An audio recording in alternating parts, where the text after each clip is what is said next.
अध्याय 5 शासक और इमारतें। कुतुब मीनार कुतुबत मीनार 5 मंजिली इमारत है।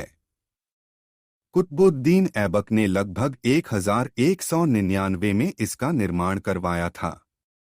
शेष मंजिलों का निर्माण 1229 के आसपास इल्तुतमिश द्वारा करवाया गया। अभिलेखों की पट्टियां इसके पहले छज्जे के नीचे छोटे मेहराब तथा ज्यामितीय रूपरेखाओं द्वारा निर्मित नमूने को देखें।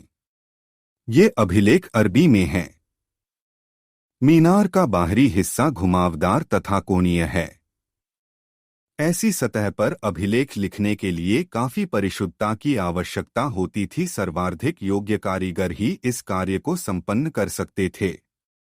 8वीं और 18वीं शताब्दियों के बीच राजाओं तथा उनके अधिकारियों ने दो तरह की इमारतें का निर्माण किया।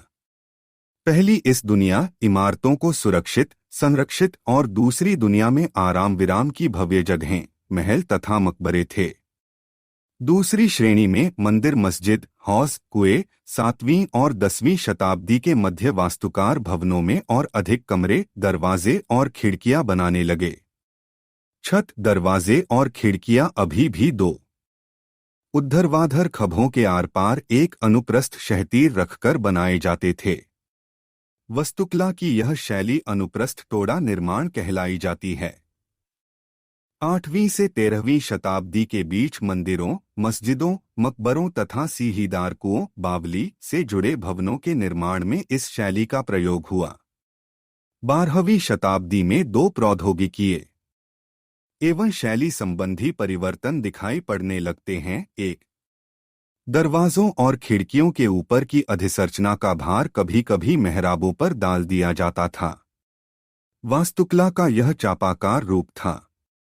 2 निर्माण कार्य में चूना पत्थर, सीमेंट का प्रयोग बढ़ गया। उच्च श्रेणी की सीमेंट होती थी जिसमें पत्थर के टुकड़ों के मिलाने से कंक्रीट बनती थी।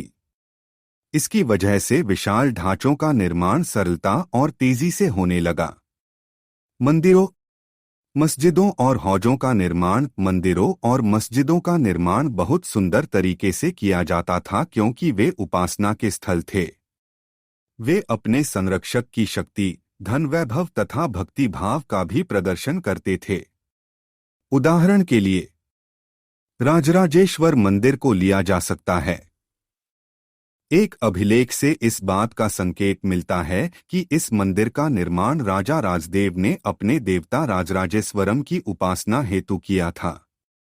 मुसलमान सुल्तान तथा बादशाह स्वयं को भगवान के अवतार होने का दावा तो नहीं करते थे, किंतु फारसी दरबारी इतिहासों में सुल्तान का वर्णन अल्लाह की परछाई के रूप में हुआ है। दिल्ली की एक मस्जिद के अभिलेख से पता चलता है कि अल्लाह ने अलाउद्दीन को शासक इसलिए चुना था क्योंकि उसमें अतीत के महान विधिकर्ताओं मूसा और सुलेमान की विशिष्टताएं मौजूद थी। सुल्तान इल्तुतमिश ने देहलिए कुहना के एकदम निकट एक विशाल तालाब का निर्माण करके व्यापक सम्मान प्राप्त किया। इस विशाल जलाशय को हौजे सुल्तानी अथवा राजा का तालाब कहा जाता था। बाग, मकबरे तथा किले मुगलों के अधीन वास्तुकला और अधिक जटिल हो गई। बाबर, हुमायूं, अकबर, जहांगीर और विशेष रूप से शाहजहां साहित्य, कला और वास्तुकला में व्यक्तिगत रुचि लेते थे। अपनी आत्मकथा में बाबर ने औपचारिक बागों की योजनाओं और उनके बनाने में अपनी रुचि का वर्णन किया है। अक्सर ये बाग दीवार से घिरे होते थे तथा 4 समान हिस्सों में बंटे होने के कारण ये चारबाग कहलाते थे। चारबाग बनाने की परंपरा अकबर के समय से शुरू हुई। कुछ सर्वाधिक सुंदर चरबागों को कश्मीर, आगरा और दिल्ली में जहांगीर और शाहजहां ने बनवाया था। अकबर के शासनकाल में कई तरह के वास्तुकलात्मक नवाचार हुए। हुमायूं के मकबरे में सबसे पहली बार दिखने वाला केंद्रीय गुंबद, जो बहुत ऊंचा था, और ऊंचा मेहराबदार प्रवेशद्वार पिश्तक मुगल वास्तुकला के महत्वपूर्ण रूप बन गए।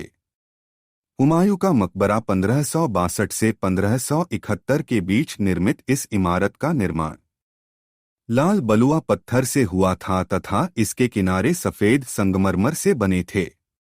शाहजहां के शासनकला के दौरान मुगल वास्तुकला के विभिन्न तत्व एक विशाल सद्भावपूर्ण संश्लेषण में मिला गए। विशेष रूप से आगरा और दिल्ली में सार्वजनिक और व्यक्तिगत सभा हेतु समारोह कक्षों, दीवानय खास और दीवानय आम की योजना बनाई जाती थी। शासन के आरंभिक वर्षों में शाहजहां की राजधानी आगरा थी।